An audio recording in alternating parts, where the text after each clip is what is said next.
இந்த உலகத்துல பிறந்த ஒவ்வொருத்தனுக்கும் ஒரு ஒரு வகையான வியாதி. நம்ம ராசா கண்ணுக்கு இது ஒரு பயங்கரமான வியாதி. இந்த வியாதி சனிக்கிழமை அன்னைக்கு தான் வரும். வாரம் வாரம் சனிக்கிழமை வரும். காலையில இருந்து கொஞ்சம் கொஞ்சமா உக்கரம் அடைஞ்சு சாயந்தரம் முழு உச்சத்துல இருக்கும் அந்த வியாதி. சாயந்தரத்துக்கு மேல அது கோர தாண்டவம் ஆடும். அதுக்கப்புறம் அது தன்னால சரியா போயிடும். இது தனி ரகமா இருந்தாலும் எல்லாருக்கும் வரக்கூடிய ஒரு வியாதி தான். ஆமாங்க, சிறுகதை மன்னன் ஜெயகாந்தன் அவர்களின் சிறுகதைகளில் சலிப்பு என்ற சிறுகதையினை இன்று நாம் கேட்கப் போகிறோம். அதுல வர ராசா கண்ணை பத்தி தான் நம்ம பார்க்க போறோம். ஆமா, அது ஒரு அற்புதமான வியாதி, இன்பமான வியாதி, பயங்கரமான வியாதி. எல்லாருக்கும் சம்பளத்தினால அன்னைக்கு வரக்கூடிய அதே வியாதி தான். ஆமா, ராசா கண்ணுக்கு சனிக்கிழமை தான் சம்பளம் நாள். அன்னைக்கு அவருக்கு ஒரு வினோதமான வியாதி வரும். சனிக்கிழமை அன்னைக்கு காலையில ஜரூரா ஒரு வேலைக்கு கிளம்பிட்டு போயிட்டே இருக்கும்போது வெத்தலை கடைக்காரன் பார்த்து கேட்பான், என்னப்பா பாக்கி ரொம்ப நாள் நிக்குது, எப்பதான் தருவ, இப்படியே டபாச்சிக்கினே இருக்கிறியே, என்ன நீனா நான் உன்கிட்ட காசு தராம எங்க போக போறேன், நானு சாயந்தரம் சம்பளம், காலைல புடி உன் காசை, முதல்ல உன்னை பைசல் பண்ணிட்டு தான் மறுவேலை நைனா அப்படின்ட்டு ஜோரா நடைய கட்டுவான் ராசா கண்ணு. போய்கிட்டே இருப்பான். அப்பதான் அப்பக்கார ஆயா கேட்கும், ஏய் ராசா கண்ணு, என்னடா மறைஞ்சு மறைஞ்சு போறவன், டேய் இந்த கேவியை ஏமாத்திடலான்னு பாக்குறியாடா, யார்கிட்ட டபாயிச்சுங்கிற, ஒழுங்கு மரியாதையா காசை வை. என்ன 4 ரூபான்னா சும்மாவா, சும்மாவா வருது காசு, ஏ கேவி ஒன்னும் கத்தாத, சும்மா கடை, எல்லாம் வந்துடும். இன்னைக்கு சாயந்தரம் சம்பளம், நாளைக்கு 2 ரூபா கொடுத்துட்றேன், அடுத்த வாரம் சம்பளம் வாங்கி 2 ரூபா கொடுத்துட்றேன், உன் கணக்கு பைசல் பண்ணிடுறேன் போ. அப்படியே நடைய கட்டினா ராசா கண்ணு சோப்பு கம்பெனி வேலைக்கு நடந்து போய்கிட்டே இருக்கிறான். போய்கிட்டே இருக்கிறவன் பேண்ட்டு காலில் கிழிச்சல், கால் நடக்கும்போது தடுக்குது. சட்டையில பார்த்தீங்கன்னா அங்க ஒரு கிழிச்சல். இதோட போயிட்டு இருக்கிறான். அவனோட சக தொழிலாளி பார்க்கறான், டேய் என்னடா இம்மா நேரம் லேட்டு, அதுவும் அந்த சினிமா போஸ்டே பார்த்துட்டு இருக்கிற அப்படின்றான். ராசா கண்ணு சொல்றான், டேய் மலையாளத்துக்காரிங்க தான்டா இங்கே இருக்கிற ஆளுங்களே, செக் அப்படின்றான். அவனே ராசா கண்ணு ஃப்ரெண்டு, டேய் போதுண்டா போட, வாடா வேலையை பார்ப்போம், வாடா இது வாடா சோறு போட போகுது நமக்கு, வாடா விட்டு வாடா அப்படின்றான். போனான். என்னைக்கும் இல்லாம ஜோரா போயிட்டே இருக்கும்போது, டேய் ஒரு 4 அண்ணா இருந்தா கூட ஒரு டீ குடிச்சிட்டு வந்துடுறான்.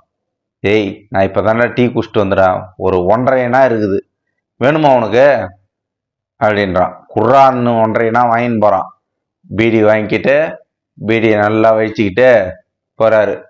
வேலைக்கு போயிட்டா ஜோரா நடக்குது வேலை. அன்னைக்கு சாயந்தரம் சம்பளம், சாயந்தரம் மணி 5 ஆச்சு. மேனேஜர் சம்பளம் கொடுக்க போறாரு. ஆமாங்க, மாச சம்பளம் இல்லை, வார சம்பளம். மாச சம்பளத்துல இருந்து வார சம்பளம் போனதும், இந்த வார சம்பளம் எப்படி அட்ஜஸ்ட் பண்ணி போனஸ் ஆனதும் அப்படின்னு நிறைய நம்ம படிச்சிருப்போம், கேட்டிருப்போம். ஆமா, வார சம்பளம் வாங்கக்கூடியவர் தான் ராசா கண்ணு. சம்பளம் எவ்வளவு தெரியுமா? 5000 10,000 1950களில் அவரோட சம்பளம் 3 ரூபா. இந்த 3 ரூபாயை வச்சுக்கிட்டு தான் வெத்தலைக்காருக்கு காசு கொடுக்க போறாரு, அப்பக்கார ஆயாவுக்கு காசு கொடுக்க போறாரு, வார செலவுக்கும் காசு வச்சுக்க போறாரு ராசா கண்ணு. 3 ரூபா சம்பளம். மேனேஜர் ராசா கண்ணுன்னு கூட்ட உடனே ஓடுறார். ஏன்னா லைன்ல நிக்கிறதே அவர் தான் முதல் ஆளு. போறாரு, போய் வாங்கிட்டு சம்பளத்தை வாங்குறாரு. வாங்கிட்டு, சார் தேங்க்யூ சார் அப்படின்ட்டு சலாம் வச்சுட்டு கிளம்புறான். கிளம்பி போனா பசிக்குது.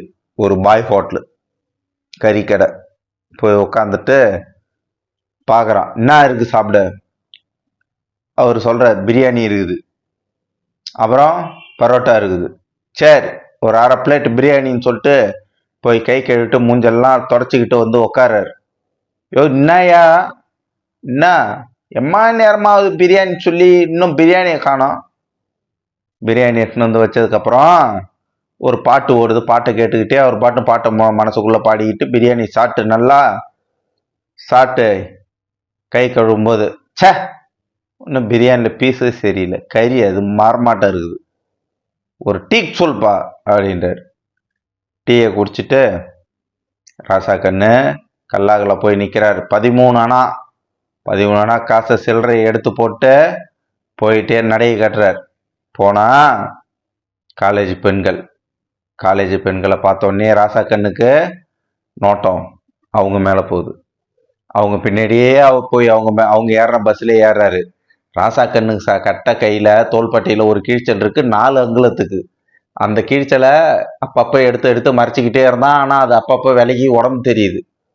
இதை பார்த்து இந்த காலேஜ் குமரிகள் எல்லாம் இங்கிலீஷ்லேயே பேசி சிரிச்சுக்கிட்டே அவனை நக்கல் பண்ணிக்கிட்டே பஸ் ஏறுறாங்க. இவனும் அதே பஸ்ஸில் ஏறுறான். பஸ்ஸு ட்ரிப்ளிகேன் வரைக்கும் போகுது. ஏன்டா வழியில் இறங்கினு, எந்த பொண்ணு எங்கே இறங்குன்னு எவனுக்கு தெரியும். எட்ரா ட்ரிப்ளிகேனுக்கு டிக்கெட் எடுத்து ட்ரிப்ளிகேன் வரைக்கும் டிக்கெட் எடுத்துட்டு போயிட்டே இருக்கிறோம். இந்த ராசா கண்ணு பஸ்ஸு போயிட்டே இருக்கும்போது இந்த பொண்ணுங்க பாரி மாதிரி இவனை பற்றி ஏதோ இங்கிலீஷில் சொல்லி சிரிச்சுக்கிட்டே போகுதுங்க. ஒரு பொண்ணு வெளிப்படையாக சிரிக்க முடியாமல் இன்னொரு பொண்ணு மறைச்சிக்கிட்டு மூஞ்ச மறைச்சிக்கிட்டு சிரிக்கிறா. இங்கிலீஷ் புரிஞ்ச கணவான்களும் அங்கே சிரிக்கிறாங்க. இவனுக்கா கோவம் உச்சந்தலைக்கு ஏறுது. என்னடா இது, நம்மளை பார்த்து இப்படி டபாய்ச்சிக்கின்னு சிரிச்சுக்கின்னு வராங்களேன்ட்டு. இருக்கட்டும். அந்த நேரம் பார்த்து ஒரு ஜென்டில்மேன் ஒருத்தர் ஏறாரு, சோக்காலி. சே, என்னம்மா சட்டை போட்டுக்கிறான் பாரு, இந்த மாதிரி ஒரு பேண்ட் சட்டை எடுத்து தச்சிடக்கூடாதா? ராசா கண்ணுக்கு ஒரு ஏக்கம். அப்போ அந்த ஆள் ஏறினோடனே அவனுக்கும் அந்த பொண்ணுங்க சொல்கிறத பார்த்த சிரிப்பு வருது. பெருசா ஃபர்ஸ்ட் ஆளுங்க இங்கிலீஷு செக் டூ அப்படின்றான் ராசா கண்ணு. அந்த துப்பும்போது இந்த ஏறின ஜென்டில்மேன் சொல்றாரு, இடியட், பார்த்து துப்புடா டேய், மேலே பற்று போகுது. வந்தது ராசா கண்ணுக்கு கோவம். ஏற்கனவே எங்கெங்க இருக்கிற கோவத்தையே கொண்டு வந்து இறக்கனா அவன் மூஞ்சில ஒரு 4 குத்தா விட்டான். ஒரு 4 குத்து அவன் வாயெல்லாம் குழம்பிடுச்சு. என்னையா என்ன நினைச்சிட்டு இருக்கு, இடியட்டாம்ல இடியட்டு. இந்த நேரத்தில் தான் ஜெயகாந்தன் அவர்கள் ஒன்று சொல்றாரு, அடிச்சவன் பக்கம் பரிந்து பேசுறது மெட்ராஸோட ஒரு பழக்கமா. ஏன்னா இவன் வலுவாயிட்டான். இப்ப எல்லாம் ராசா கண்ணுக்கு சொல்றாங்க, என்னப்பா எடுத்த வார்த்தைக்கு இடியட் சொல்லிட்ட அப்படின்ட்டு. கோவம் ராசா கண்ணுக்கு இடியட்டுன்னு சொன்ன இவர் மேல கிடையாது, அந்த பொண்ணுங்க மேல, தன்னோட வறுமை மேல. ராசா கண்ணு அடுத்த பஸ் ஸ்டாப்ல ஹோல்டான்னு சொல்லிட்டு இறங்கிடுறான். இறங்கி ராசா கண்ணு வீட்டை நோக்கி போறான். வீட்டில் அவனுக்குன்னு இருக்கிறது அம்மா தான். அவங்க அம்மாவுக்கு அவனுக்கு என்ன அப்படி ஒரு பாச பிணைப்பு? ஒன்றும் இல்லை. அவங்க அம்மா கூலி வேலைக்கு போயிட்டு அது ஒரு நாளைக்கு காலனாவோ அரையனாவோ அவங்க அம்மா சம்பாதிக்கும். இவனும் வார வேலைக்கு போகிறான். இது போல் கம்பெனி, சோப்பு கம்பெனிக்கு வேலை போயிட்டு வரான். சனிக்கிழமை முடிஞ்சு போச்சு. ராசா கண்ணுடைய வியாதியே உக்கரமாயி இறங்கி போச்சு. ஞாயிற்றுக்கிழமை, இன்னைக்கு திங்கக்கிழமை. ராசா கண்ணு அம்மா எழுப்புறாங்க, டேய் என்னடா லேட்டாகுது, வேலைக்கு கிளம்பலையான்ட்டு. வேலை செக் 3 ரூபாய் சம்பளம் வாரத்துக்கு, இதெல்லாம் ஒரு வேலை, இதுக்கெல்லாம் போகணும் அப்படின்னு சலிச்சுக்கிறான். சலிப்பு ஏற்படுது. இந்த சலிப்போட கிளம்பி லேட்டாக போகிறான் கம்பெனிக்கு லேட்டாக போய் சேர்ந்தா மேனேஜர் பார்த்து கேட்குறேன், என்னடா 9 மணிக்கு வர ஆள் 9:30க்கு வர? சரிதான் விடுதா சார், வர வழியில் லேட் ஆயிடுச்சு அப்படின்றான். சரிடா போய் சலிச்சிக்காம போய் வேலை பாடுற.